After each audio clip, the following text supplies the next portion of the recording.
Hello నమస్తే అండి. Welcome to our channel. నేను మీ అన్నపూర్ణ. ఈరోజు చాలా స్పెషల్ రెసిపీ మన హోమ్మేడ్ సాంబార్ పౌడర్ ఎలా తయారు చేయాలో చూపించబోతున్నానండి. చాలా ఈజీగా అండ్ టేస్ట్ మాత్రం సూపర్గా ఉంటుంది. This is 100% natural, preservative free, full of flavour. అసలు మీరు ఒక్కసారి ఇంట్లో తయారు చేశారంటే అస్సలు మార్కెట్లో ఇంకెప్పుడు కొనరండి, అంత బాగుంటుంది పౌడర్. అలాగే ఈ సాంబార్ పౌడర్తో మనం నిల్వ చేసుకున్న చింతపండు పేస్ట్తో సాంబారు ఈజీగా సింపుల్గా ఎలా తయారు చేయాలో చూసేద్దాం రండి. 1/2 కిలో ధనియాలకి 1/2 కిలో ఎండుమిరపకాయలు వేసుకోవాలండి. అప్పుడు ఘాటు చక్కగా సరిపోతుంది. నా దగ్గర 150 గ్రాముల ఎండుమిరపకాయలు ఉన్నాయండి. సర్లే అని చెప్పి ఒక 100 గ్రామ్స్ కారం వేసేసాను. ఈ కొలతలతో కనుక సాంబార్ ఇప్పుడు తయారు చేసుకొని సాంబార్ కాసుకున్నట్లయితే చాలా చాలా టేస్ట్గా ఉంటుందండి. గుమగుమలాడిపోతుంది, ఎంత మంచి వాసన వస్తుంది. ఈ ధనియాలు 1/2 కిలో అండి. 1/2 కిలో అంటే ఈ గ్లాస్తో 3 గ్లాసులు అయినాయి అనమాట. 1/2 కిలో ధనియాలు, కప్పుడేమో కందిపప్పు, కప్పుడేమో శనగపప్పు, కప్పుడు పెసరపప్పు, కప్పుడు మినపప్పు. 1/2 కిలో ధనియాలకి 1/2 కిలో ఎండుమిరపకాయలు వేసుకోవాలండి. 3/4 కప్పు మిరియాలు. ఈ కాఫీ కప్తో కప్పుడు పచ్చిశనగపప్పు, కప్పుడు కందిపప్పు, కప్పుడేమో మినపగుళ్ళు, 1 కప్పుడు పెసరపప్పు, కొంచెం పసుపు, ఇంగువ, మెంతులు, ఆవాలు, కరివేపాకు. నా దగ్గర డ్రై కరివేపాకు ఉందండి, ఎండబెట్టింది ఉంది. డ్రై కరివేపాకు అయితే కనుక మనం ఎక్కువసేపు వేయించక్కర్లేదు, మనకి ఇందులో ఉన్న ప్రాపర్టీస్ ఏమి పోవన్నమాట. జీలకర్ర 1/2 కప్పు, 3/4 కప్పు మిరియాలు వేసుకోవాలి. మిరియాలు 1/4 కిలో ధనియాలు.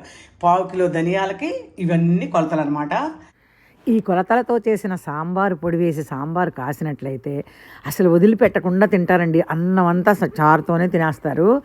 మా పిల్లలు అసలు సాంబార్ అంటేనే తాగేవాళ్ళు కాదు. ఈ పొడి వేసి నాకు చాలా ఇష్టంగా తింటున్నారు అన్నమాట. ఇంట్రెస్ట్ ఉన్న వాళ్ళు ట్రై చేయండి. ట్రై చేసి ఎలా వచ్చిందో కామెంట్ బాక్స్లో తెలియచేయండి. మరి వీడియోలోకి వెళ్ళిపోదామా? వీడియోలోకి వెళ్ళబోయే ముందు ఈ వీడియోని లైక్ చేయండి. లైక్ చేస్తే కనుక మీలాగా ఇంకా కొంతమందికి చూసే అవకాశం కలుగుతుంది. ఫస్ట్ టైం సబ్స్క్రైబ్ చేసుకునే వాళ్ళు పూర్ణాస్ వరల్డ్ యూట్యూబ్ ఛానల్ని తప్పకుండా సబ్స్క్రైబ్ చేసుకోండి. మీరు సబ్స్క్రైబ్ చేసుకున్నట్టయితే నేను వీడియో పెట్టిన వెంటనే మీకు నోటిఫికేషన్ వచ్చేస్తుంది, వెంటనే మీరు చూసేయచ్చు. ఇక వీడియోలోకి వెళ్ళిపోదాం రండి. వీటన్నిటిని ఫస్ట్ వేరువేరుగా వేయించుకోవాలండి. ఫస్ట్ ధనియాలు వేసుకుందాం. పప్పులు మాత్రం అన్ని రకాల పప్పులు ఒకసారి వేయించేసుకోవచ్చు. ఈ 2 వేగిపోతాయి అన్నమాట. బెల్లం వేసుకుందాం. ఈ ఎండుమిరపకాయలు కూడా వేగిన తర్వాత 2 టేబుల్ స్పూన్ల మెంతులు, 2 టేబుల్ స్పూన్ బియ్యము వేయించేసి పక్కకు తీసుకుందాం. మినపగుళ్ళు అనమాట. ఇది కందిపప్పు, ఇది కందిపప్పు అనమాట. 4 రకాల పప్పులు కలిపి వేయించేసుకోవాలి. మా పాప వాళ్ళకి తీసుకెళ్దామని చెప్పి సాంబార్ పొడి కొంచెం ఎక్కువే చేస్తున్నానండి. వంట నేర్చుకునే వాళ్ళకి, మళ్ళీ జాబ్ చేసే వాళ్ళకి యూస్ఫుల్గా ఉంటుందని చెప్పి నేను ఈ వీడియో పెడుతున్నాను. ఒకదాని తర్వాత ఒకటిగా వేసుకోవాలి. ఎందుకనంటే ఎండుమిరపకాయలు ఇవి వేసుకుని అన్నీ కలిపేసుకోవాలన్నమాట. అన్నీ కలిపేసేసాం అనుకోండి, కొన్ని నలుగుతాయి, కొన్ని నలగవు. అందుకని పప్పులు గట్టిగా ఉంటాయి కాబట్టి సపరేట్గా వేసేసుకోవాలి. తర్వాత మిరపకాయలు ఇవి అట్లా వేసేసుకోవచ్చు. ఈ మొత్తం కలిపేసేసుకోవచ్చు. 4 రకాల పప్పులను మిక్సీ వేసి ఒక దానిలో తీసేసుకొని ఎండుమిరపకాయలు, ధనియాలు, కరివేపాకు కూడా సపరేట్గా మిక్సీ వేసేసుకొని అంతటిని కలిపేసుకుంటే సాంబార్ పొడి రెడీ అయిపోయినట్లే. కరివేపాకులో ఏ విటమిన్ పుష్కలంగా ఉంటుందండి.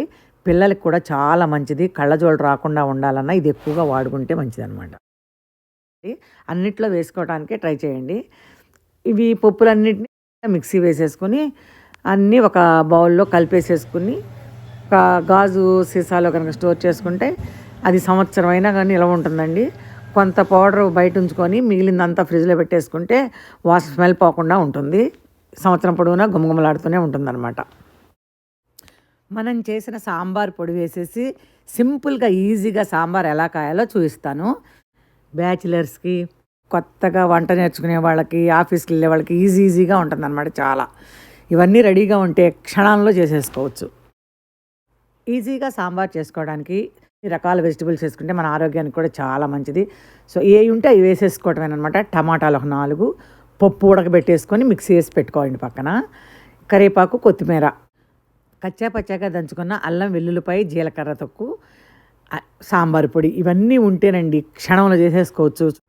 ఈ సాంబార్కి చింతపండు పేస్ట్ రెడీగా ఉంటే నేను చింతపండు పేస్ట్ ఎలా చేయాలో కూడా చూపిస్తాను వేరే వీడియోలో. చింతపండు పేస్టు, సాంబార్ పొడి, అన్ని రకాల వెజిటబుల్ ముక్కలు, పప్పు ఉంటే కనుక చిటికలో చేసేసుకోవచ్చండి. చాలా ఈజీగా ఎలా చేయాలో చూడండి, చూసి ట్రై చేయండి. సాంబార్కి ములక్కాయ ముక్కలు ఉంటే భలే టేస్ట్ వస్తుందండి. ఉంటే కాదు, తెచ్చుకుని మరీ వేసుకోండి. అసలు ఆ ఫ్లేవర్, ఆ వాసనే వేరుగా ఉంటుందన్నమాట.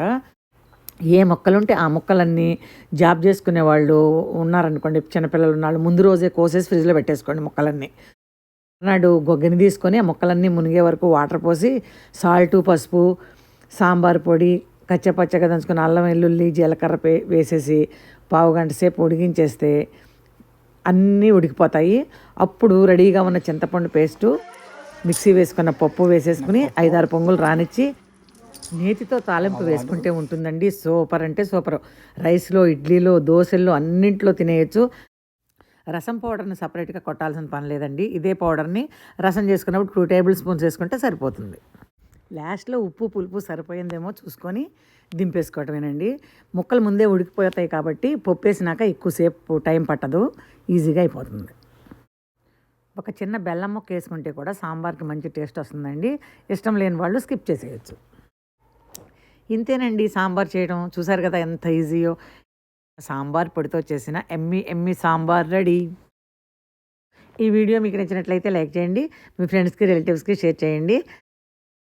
మరిన్ని ఈజీ అండ్ టేస్టీ రెసిపీస్ కోసం పూర్ణాస్ వరల్డ్ యూట్యూబ్ ఛానల్ని సబ్స్క్రైబ్ చేసుకోవటం మాత్రం మర్చిపోకండి.